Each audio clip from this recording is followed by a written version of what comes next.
오늘 마가복음 1장 1절에서 28절 말씀을 가지고 예수님의 메시지는 강력하시다라는 그런 제목으로 함께 나누도록 하겠습니다. 보통 사람들이 말을 하게 될 때 말하는 내용을 잘 들어보면은 어떤 말에는 힘이 있어요. 그리고 설득력이 있습니다. 그럼 그 사람의 말에 귀를 기울이게 되겠죠. 2024년이 대한민국 제22대 국회의원 선거가 4월 10일 날 있습니다. 우리 미국의 47대 대통령 선거를 비롯한 전 세계의 76개국에서 선거에 예정된 슈퍼 정치해라, 그렇게 말할 수 있어요. 한국의 현 정치 상황에서 누가 무슨 말을 이렇게 하였다고 하면은 큰 이슈가 되어서 많은 정치 평론가들이 그 말에 대해서 다양한 해석을 가져옵니다.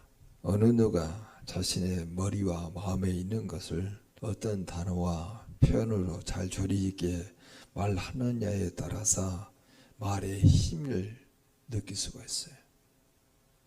오늘 본문을 통해서 예수님 메시지는 강력하심을 우리가 다시 한번 확인하게 됩니다. 어떻게 예수님의 교훈과 그 가르침은 다른 서기관들과 다를까? 예수님의 새 교훈의 그 말씀은 어떻게 그렇게 권위가 있을까?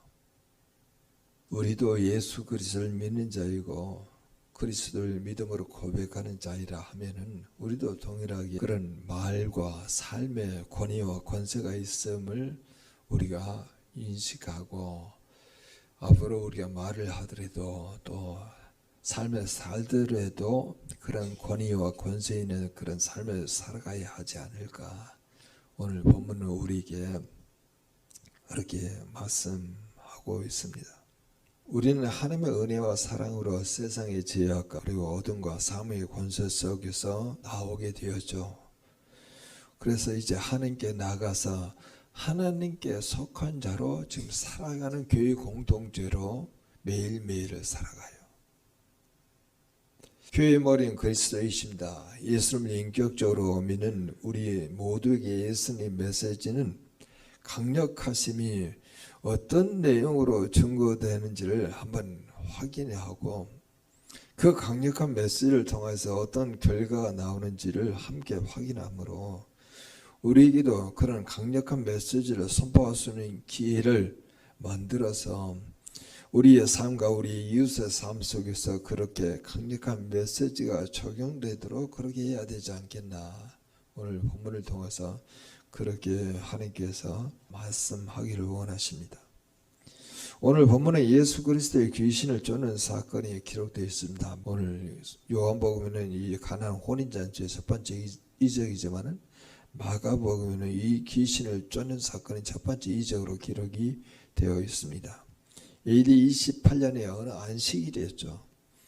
주님은 옛날에 가버나움에 있는 한 회당에 들어가서 뭇사람을 가르치기 시작합니다.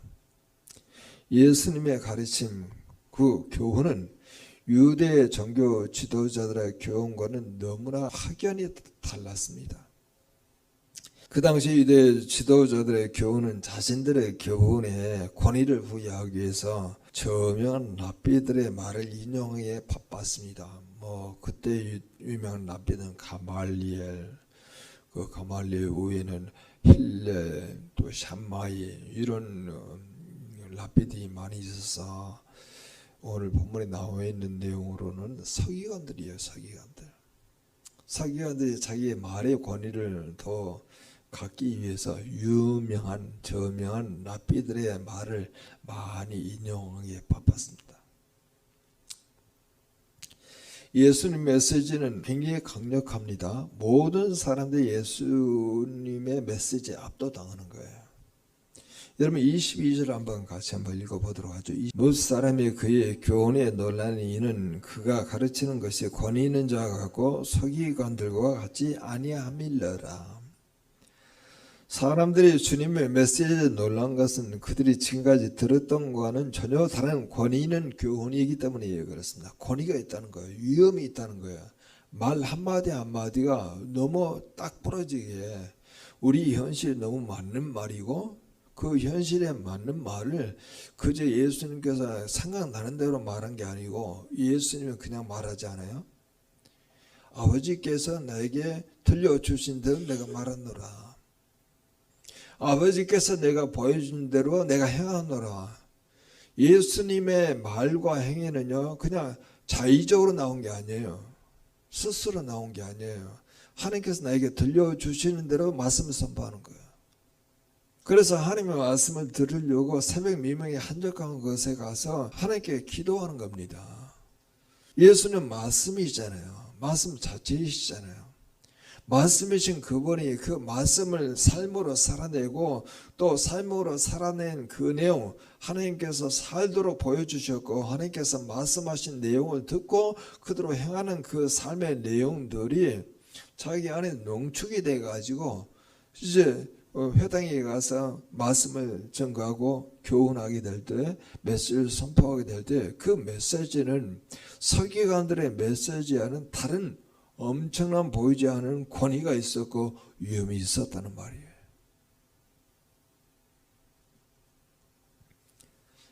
서기관들은 율법 연구 전문가들입니다. 오늘날로 이야기만 성경의 신약 성경의 구약 성경의 그런 박사학급에 해당하는 교수들이라고 말할 수 있어요. 그들은 율법을 보호하고 정당하기 위해서 율법을 연구합니다. 다른 사람들에게 율법을 교육하였고 율법을 배운 사람들이 그것을 받아들이고 또 다른 사람들에게 전수합니다. 그리고 그들의 최고 의결 기관인 산헤드린 공의회에 있어요. 율법의 치리를 맡은 재판관으로 활약합니다.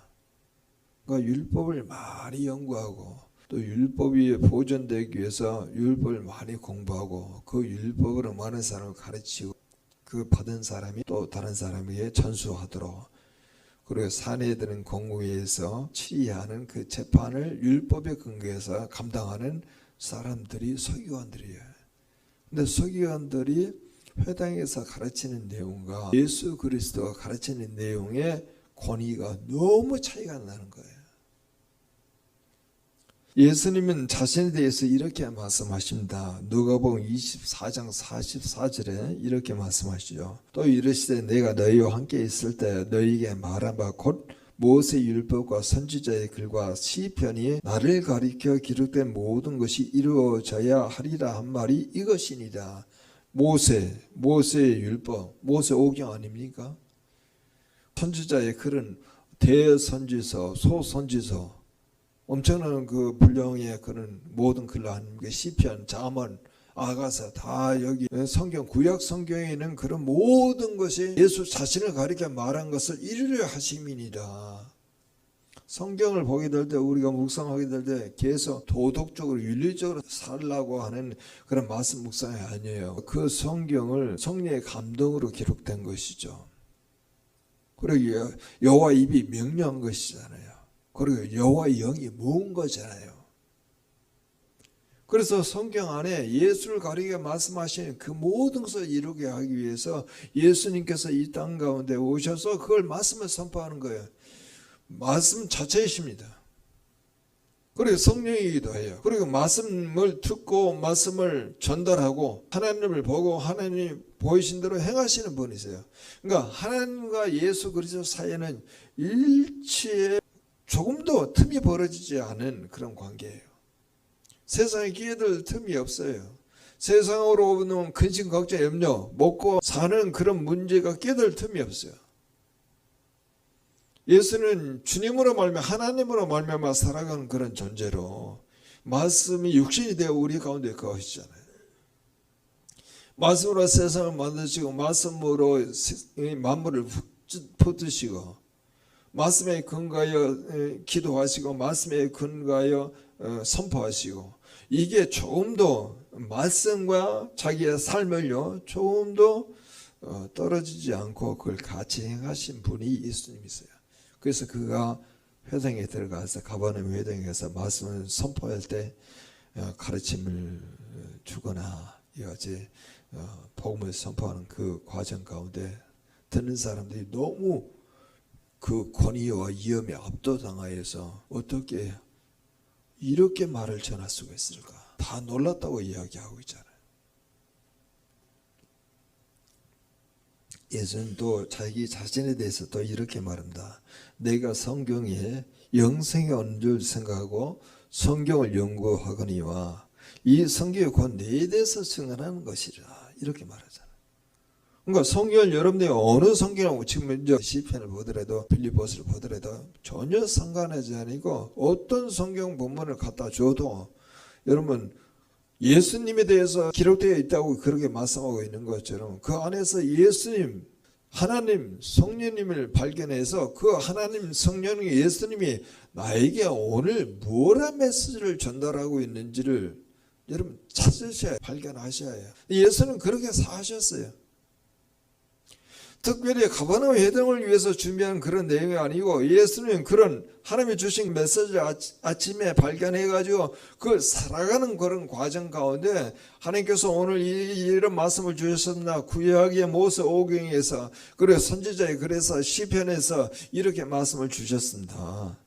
그래서 그 말씀 주신 것을 그대로 대변한 거예요. 그렇게 했더니 거기 있었던 모든 사람들이 이건 서기관이 전하는 그 말씀의 교육과 그 가르침과 다르다 이렇게 표현하고 있고 어떻게 이렇게 새로운 놀라운 교훈의 권위 있는 새로운 교훈을 우리가 말할 수 있느냐 다 놀라지 않습니까? 자신들보다 앞서 살았던 사람들의 권위 있는 발언을 인용하는 정도가 고작이었던 서기관들의 가르치심과는 비교할 때 예수님의 교훈에는 보이지 않는 위엄과 권위가 있기 때문에 사람들이 놀라는 것은 당연하겠죠. 서기관들은 알지 못하는 것, 분명하지 않은 것에 대해서 말했는데 예수님은 이것과는 분명히 아는 것과 분명한 것을 말씀하고 있는 거예요. 아는 것과 본 것에 대해서 말씀하는 거예요.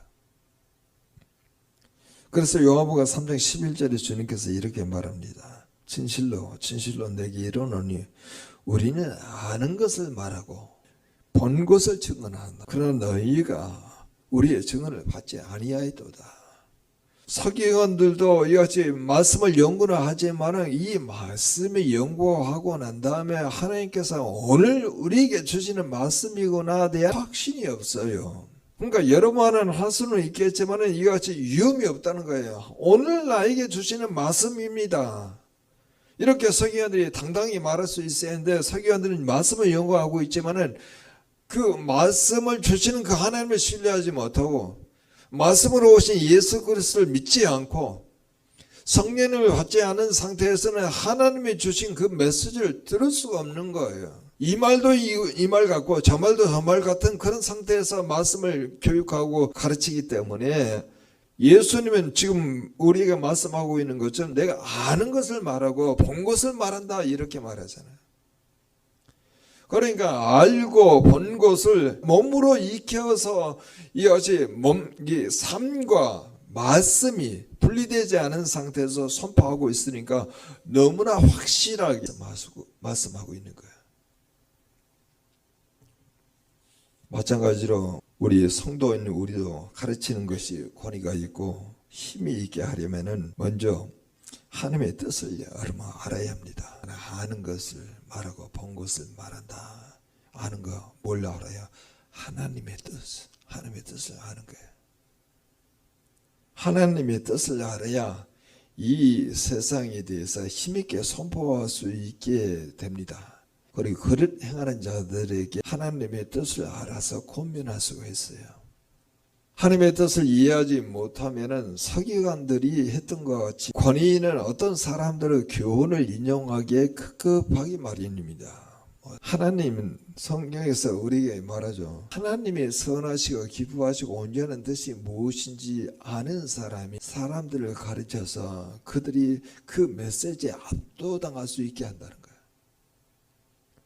그래서 로마서 12장 2절은 너는 이 세상을 본받지 말고 마음을 새롭게 하여 변화를 받아 하나님의 선하시고 온전하시고 기뻐하신 뜻이 무엇인지 분별하도록 하라. 하나님의 뜻을 알아라 이 말이에요. 우리 공동체 2024년 표어도 힘써 여호와 하나님의 하나님을 알아가자 그러잖아요. 더 구체적으로 매일매일 나를 향한 하나님의 계획과 뜻을 알자 이거예요. 어떤 사람들은 지식이 많은데 하나님의 뜻에 대해서 무지한 경우가 많이 있어요. 하나님의 뜻을 아는 지혜를 가지려면 반드시 예수 그리스도, 그리고 성령, 그리고 성경이 있어야 합니다. 그래서 디모데후서 3장 15절은 이렇게 말하죠. 너희 또 어려서부터 성경을 알아내 성경은 능히 너로 하여금 그리스도 예수 안에 있는 믿음으로 말미암아 구원에 이르는 지혜가 있게 하느니라.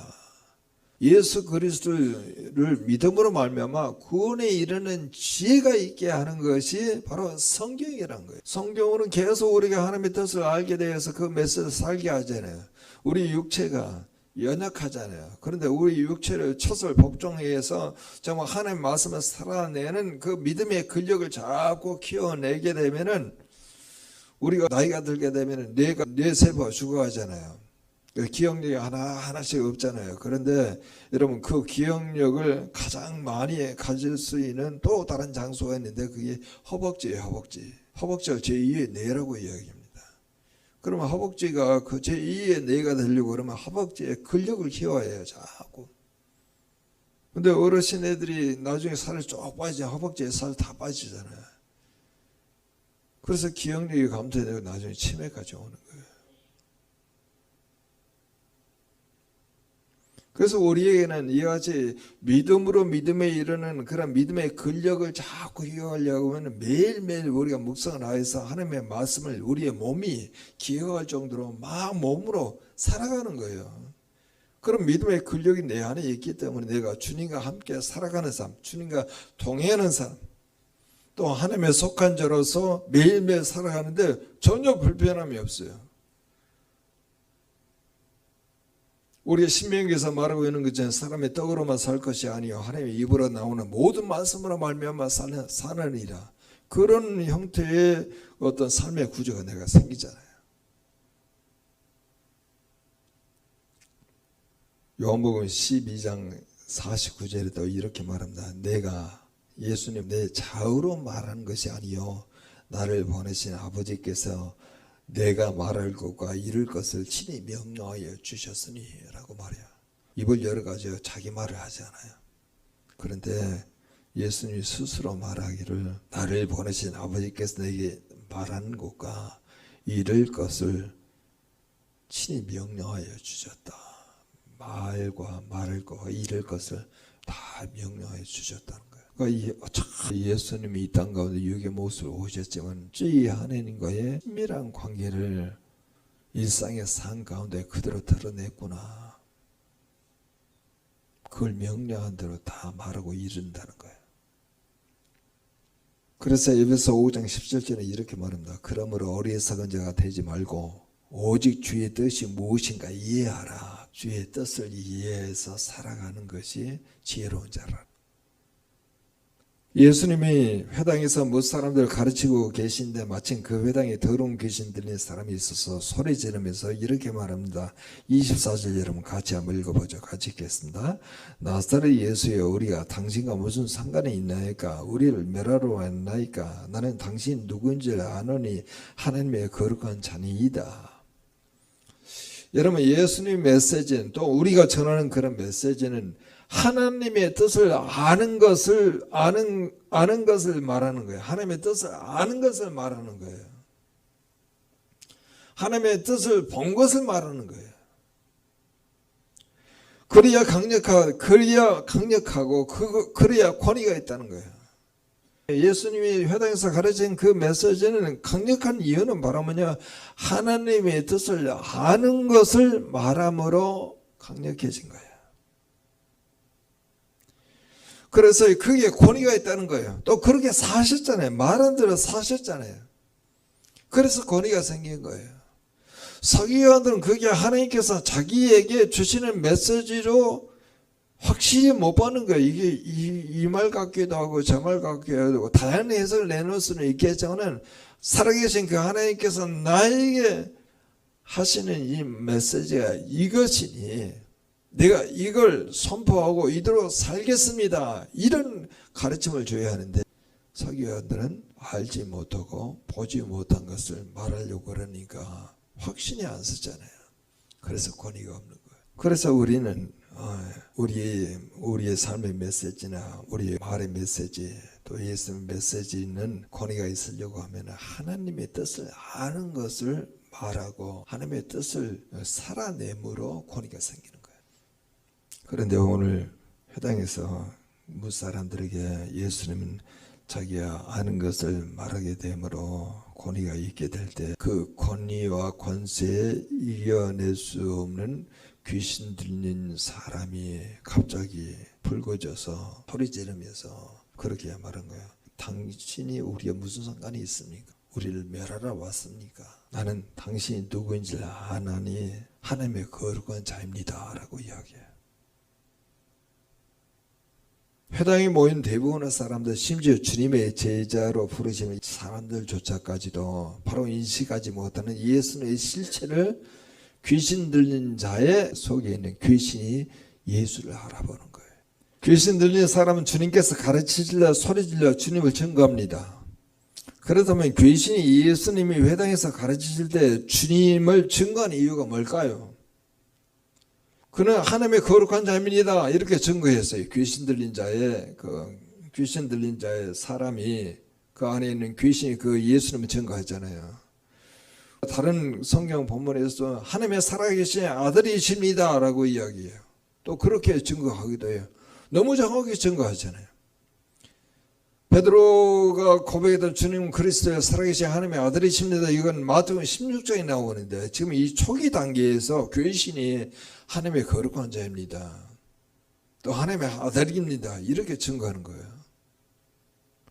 그러면 귀신이 이렇게 증거하는 이유가 뭘까요? 귀신의 증거를 통해서 그 회당에 있는 모든 사람들 예수 그리스도를 구주로 영접하도록 하기 위해서 증거한 건가? 그리하지 않겠죠. 마귀 귀신 사단이 예수를 증거해서 거기에 듣는 사람들 예수를 구주로 믿게 하신다고요? 성경은 그렇게 말하지 않아요.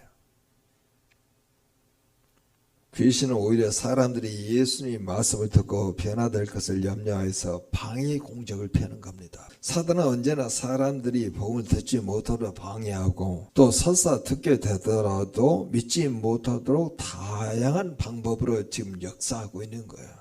그래서 성경에서 고린도후서 4장 4절을 보면은 이렇게 사단에 대해서 이렇게 말합니다. 그중에 이 세상의 신이 믿지 아니하는 자들의 마음을 혼미하게 하여 그리스도의 영광의 복음의 광채가 비치지 못하게 하매니 그리스도는 하나님의 형상이니이다. 사람들의 마음을 혼미하기 위해서 갑자기 귀신이 사단의 졸개가 귀신이거든요. 귀신이 예수 그리스도에게 이야기하잖아요. 도대체 당신이 우리가 무슨 상관이 있고 우리를 멸하러 왔습니까? 앞에서의 말과 뒤에서 당신은 하나님의 아들이 하나님의 거룩한 자입니다. 이렇게 말은 앞뒤가 안 맞잖아요. 이렇게 사단과 마귀의 귀신들은 예수가 구주라고 믿으려고 하는 것을 방해하기 위해서 또 혹은 혼미하기 위해서 앞에서는 예수를 대적하려고 하는 그런 마음을 있는데 예수 그리스도 정말 하나님의 거룩한 자이고 하나님의 아들이고 그 하나님이기 때문에 그 앞에 견딜 수가 없어서 자기가 그냥 불거져 나와가지고 당신은 하나님의 거룩한 자인데 우리를 멸하러 왔으니까 무슨 상관이 있습니까? 왜 우리를 괴롭게 합니까? 라고 하기 위해서 그렇게 언뜻 던진 말이에요. 사단 마귀 귀신은 영혼 구원과 교회의 부흥을 방해하는 강력한 세력임을 우리가 알아야 합니다. 사단 귀신은 언제든지 동원 가능한 모든 수단을 사용하여서 사람들이 복음에 관심을 가지지 못하게 하고 또한 교회가 부흥되지 못하도록 방해합니다. 이걸 천국 비유로 우리가 마태복음 13장에 있는 씨 뿌리는 비유로 말하게 되면은 씨 뿌리는 비유에 그 길가에 뿌린 씨와 같다라고 말할 때 그렇게 해석이 나오지 않습니까? 아무나 천국 말씀을 듣고 깨닫지 못할 때는 악한 자가 와서 그 마음에 뿌리는 것을 빼앗나니 이는 곧 길가에 뿌리는 것이니라. 악한 자, 그게 사단 마귀 귀신이. 앞서서는 당신이 무슨 상관이 있습니까? 우리를 멸하러 왔습니까? 그런데 갑자기 그것과 상관없는 그런 말을 하잖아요. 당신 하나님의 거룩한 자입니다. 그래서 사람들이 되게 헷갈리게 만드는 거예요. 혼미하게. 예수님의 메시지의 뜻을 아는 것을 말함으로 권위가 있고, 귀신도 예수님의 실체를 알아봅니다. 귀신은 뭐랍니까? 하나님의 거룩한 자라고 그렇게 말하죠. 예수님에 대한 귀신의 증거예요. 회당에 모인 사람들이 인식하지 못한 예수님의 실체를 정확히 알고 있습니다. 귀신은요. 이것은 귀신이 영적 존재이기 때문에 그게 가능해요. 참으로 귀신들에게 그리스도에 대한 지식이 있습니다. 아니, 귀신의 지식은 어떤 사람의 지식보다도 뛰어나요. 지자들보다 더 뛰어나요. 아니, 서기관들보다 더 뛰어나요. 그러나 중요한 것은 귀신에게는 예수님을 믿는 믿음이 없다는 거예요. 그들은 결코 예수를 믿지 않습니다. 오히려 그들은 예수님을 대적합니다. 물론 성경은 귀신들도 하나님을 믿고 떤다고 증거하고 있어요. 야고보서에 보면 귀신도 믿고 떤다 그렇게 이야기합니다. 그러나 이것은 귀신들이 진심으로 하나님을 의뢰하고 그분께 순종한다는 말이 아니에요. 다만 그들이 교리적으로 지식적인 믿음을 가지고 있음을 말할 뿐이에요. 교리적인 믿음, 지식적인 믿음을 가질 뿐이라는 말이에요. 그런데 소위 기독교인에게 불리는 사람들 가운데 귀신과 같은 믿음을 가진 사람들이 있다는 거예요. 바로 하나님과 그리스도에 대한 지식은 많이 가지고 있으면서도 하나님을 의뢰하는 자들을 귀신과 같은 믿음이라고 해요. 그리스도 예수를 구주로 영접하지 않은 자들이죠. 말로는 지식적으로 예수를 믿는다고 하면서도 행위는 따르지 않은 사람들이에요. 진실한 믿음은 하나님과 그리스도에 대해서 알고 하나님을 의뢰하고 그리스도를 구주로 믿으며 주님의 말씀에 순종하는 믿음이 진실한 믿음이지만은, 말은 하나님의 거룩한 자이고 하나님의 아들이라고 말하고 있는 이 귀신들의 믿음은요, 하나님을 신뢰하고 예수님을 의지하고 예수님을 구주로 영접하지 않는 거예요. 사랑하는 성도 여러분, 여러분은 이러한 진실한 믿음을 가지고 있습니까? 명심하시지요. 지식적으로 하는 믿음, 말로만 하는 믿음은 귀신의 믿음이었어요. 누가복음 8장 28절도 귀신이 이렇게 말합니다. 예수를 보고 부르짖으며 그 앞에 엎드려 큰 소리로 불러 이르되 지극히 높으신 하나님의 아들 예수여, 당신이 나와 무슨 상관이 있습니까? 당신께 구하노니 나를 괴롭게 하지 마옵소서. 무슨 상관이 있습니까? 멸하러 왔습니까? 나를 괴롭게 하지 마소서. 떠나소서. 당신 하나님의 아들 예수입니다. 당신 하나님의 거룩한 자입니다. 이런 차원에서 이렇게 나온 거예요. 사도행전 16장 17절 18절에도 이런 뉘앙스의 문구가 나옵니다. 그가 바울과 우리를 따라와 소리질러 이르되 이 사람들은 지극히 높은 하나님의 종으로서 구원의 길을 너희에게 전하는 자라. 이같이 여러 날을 하는지라. 바울이 심히 괴로워하며 돌이켜 그 귀신에게 이르되 예수 그리스도의 이름으로 내가 내게 명하노니 그에게서 나오라 하니 귀신이 즉시 나오노라. 바울을 그렇게 하나님의 종으로 구원의 길을 너희에게 전하는 자라, 정확히 바울에 대해서 그의 역할, 그의 부르심을 이야기하고 있는데 바울은 괴로운 거예요.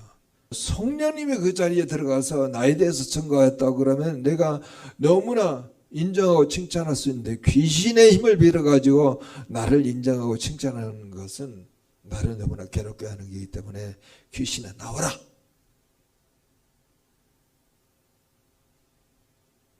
귀신 들린 사람의 회방에 대해서 예수님께서 어떻게 여러분 대응하신가 여러분 보십시오. 여러분 25절 26절 같이 한번 읽어보죠. 같이 읽습니다. 예수께서 꾸짖어 이르시되 잠잠하고 그 사람에게서 나오라 하시니 더러운 귀신이 그 사람에게 격렬을 일으키고 큰 소리를 지르며 나오는지라. 예수님께서 대응하는 그런 장면을 보게 되면 사람에게 들어간 귀신도 나오라 그렇게 명령하니까 그 귀신이 순종해요. 그 귀신이 순종해요. 주님은 귀신 들린 사람을 책망하거나 아니면 회당에 관리하는 이들에게 그를 밖으로 끌어내라고 후다하지 않습니다. 주님은 이 문제가 어디에서 오게 되었는지 잘 아셨기 때문에 바로 그 문제를 해결하는 쪽으로 지금 방향을 바꾸는 거예요. 그 문제 원인 바로 뭡니까? 귀신이에요. 그 문제 원인 귀신 들린 사람이 아니고 귀신이에요. 그 귀신 들린 사람 안에는 귀신이 문제예요. 사람들은 알지 못했으나 주님은 지금 귀신이 이 사람을 통해서 자신의 사역을 방해하는 것을 예수님은 아셨던 거예요. 이 귀신이 갑자기 자기 자신을 드러내고 예수 그리스도를 증거하고 있지만 사람들이 예수 그리스도를 영접하는 것을 방해하기 위해서 이렇게 지금 활동하고 있는 것을 주님이 아셨던 거예요. 그래서 그 사람들은 알지 못했으나 주님은 지금은 귀신이 이 사람을 통해서 사역을 방해했던 것을 보았잖아요. 그래서 귀신 들린 그 사람이 아니라 그를 통해 역사하는 더러운 귀신을 책망하여 그 사람에게서 나오게 한 거예요. 여러분 오늘날 믿는 자에게도 이 귀신이 들락날락합니다. 하나님과 조금이라도 틈이 있으면 귀신이 들락날락해요. 우리는 베드로를 통해서 확인해 보잖아요. 주님 그리스도 살아계신 하나님의 아들이십니다. 그렇게 고백했는데 예수님이 그제서야 내가 장로들과 권세자들에게 핍박을 받고 죽을 것이고 사흘 부활하리라 그러니까 베드로가 그리하지 마옵소서. 그런 일이 당신에게 임하지 않습니다. 그러니까 우리 주님께서 뭐라고 해요? 사단아 내 뒤로 물러가라. 너는 아버지의 일을 생각하지 아니고 사람의 일을 생각하는구나 라고 이야기하잖아요. 그렇게 엄청난 고백을 했던 이 베드로가 칭찬받았잖아요. 천국 열쇠까지 주었잖아요. 근데 순식간에 얼마 타임이 길지 않아요. 순식간에 사단이 들어가요.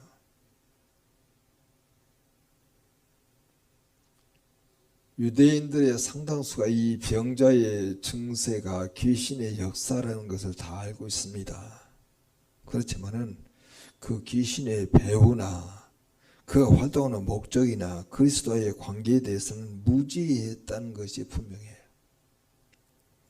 그들은 예수를 잘 가르치는 선생으로 알아지 귀신도 그 앞에서 굴복하는 하나님으로 인식하지 못했던 것입니다. 그래서 주님은 귀신을 쫓아내심으로 신성을 지니신 자신의 존재를 드러낸 거예요. 귀신을 쫓아내는 것은 하나님만이 하실 수가 있거든요. 우리는 우리와 함께 하시는 그 그리스도의 실체를 알고 행해야 합니다. 그분은 하늘과 땅에 있는 모든 것을 가지신 분이세요. 그리고 이 권세 속에서 사단을 제압하는 힘이 포함되어 있다는 것이 물론입니다. 예수님이 12 제자를 보내면서 사단을 제압할 수 있는 능력을 다 주셨어요. 오늘 우리 예수 그리스도를 믿는 우리에게도 하나님과 우리 사이에 틈만 벌어지지 않는다 그러면 귀신이 나오라 그러면 귀신 나간다니까요. 예수님은 그렇게 이야기하는 게 아니에요. 우리 주님은 이 세상에 오신 목적에 대해서 요한일서 3장 8절에 그렇게 말하지 않습니까? 마귀의 일을 멸하기 위해서 오셨다. 그렇게 말하기도 합니다. 따라서 마귀는 예수님 앞에 서지 못하며 예수님과 함께하는 성도들 앞에서 피할 수밖에 없어요. 마귀의 이 세상에 어떤 것도 두려워하지 않으나 예수님과 동행하는 사람들은 두려워하고 피하는 이유가 바로 그거예요. 그러므로 주님은 너희가 세상에서 많은 환난을 당하나 담대하라 내가 세상을 이기었노라 그렇게 말씀하세요. 세상은 어둠 속에 있어요. 세상은 마귀와 사단의 권세 속에 있어요. 세상은 죽음으로 가고 있어요. 세상은 이어져 죄악으로 관영해요. 죄악으로 가득 차 있어요. 그런 세상에서 우리를 끄집어내가지고 하나님을 향하게 하고 하나님께 속한 자가 되어서 하나님이 나에게 너무 가까이 느껴지는 그런 공동체가 바로 교회예요. 그래서 하수만 있다면 여러분 교회를 자꾸 출입을 자주 하셔야 해요. 하나님이 임재 가운데 들어가서 나와 하나님 사이에 조금도 틈이 벌어지지 않는 그런 상황 가운데 살아가게 되면 귀신이 나를 알아봐요. 나를 알아보는 귀신을 내가 예수 그리스도의 이름으로 쫓아내면 귀신이 나가요. 귀신이 너희는 귀신을 대적하라 마귀를 대적하라 마귀가 피하리라 그렇게 말씀하잖아요.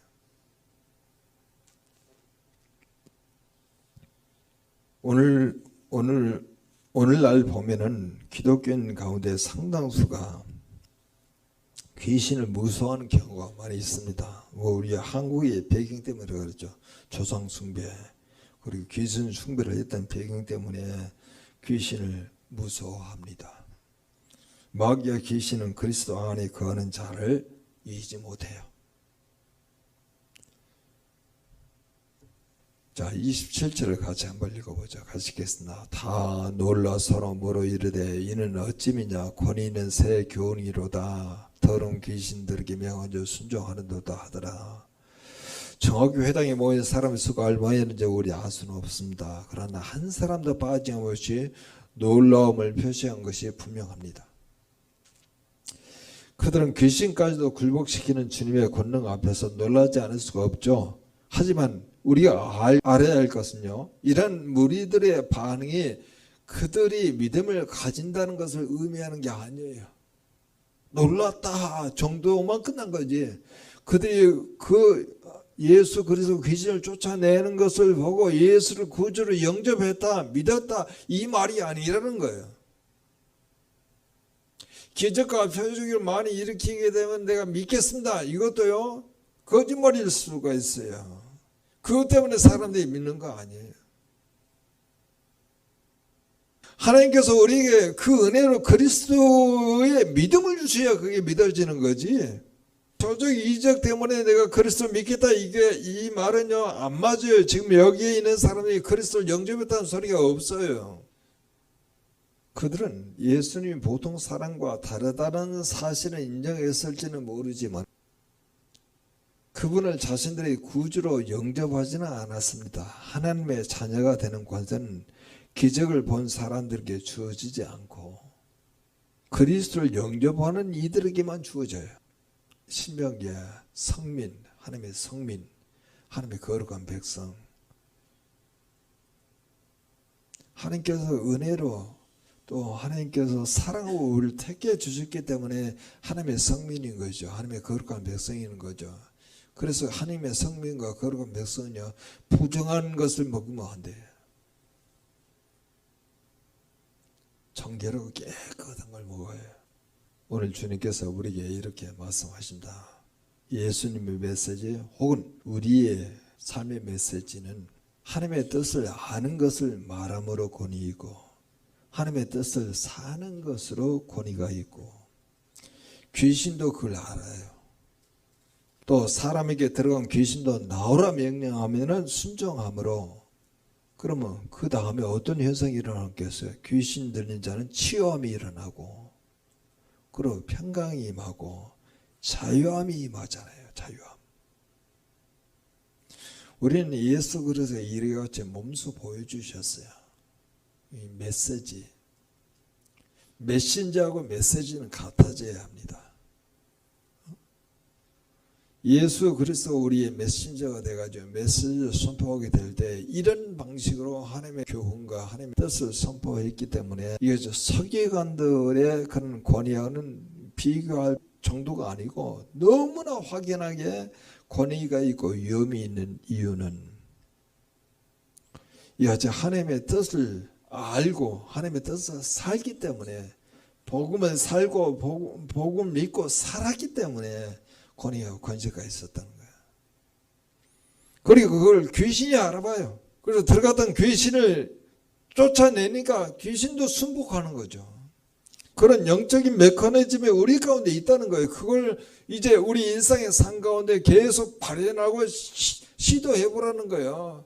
그래야 이 사탄도 마귀와 귀신도 우리를 도망가죠. 대적하지 못하죠. 만약 우리의 그런 믿음과 그런 실행이 없다 그러면은 계속 사탄과 귀신들이 우리를 들락날락 하면서 이 복음과 하나님 나라를 방해할 거예요. 그래서 우리가 함께 기도합니다. 예수님 메시지 하나님의 뜻을 아는 것을 말함으로 권위가 있고 하나님의 뜻을 삶으로 권위가 있었고 귀신도 알아보고 사람에게 들어간 귀신도 나오라 명령하면 순종함으로 치유와 자유와 평안이 임하게 된 내용을 오늘 우리도 함께 살아갈 수 있는 우리 공동체가 될 수 있도록 다 같이 통성으로 기도합니다.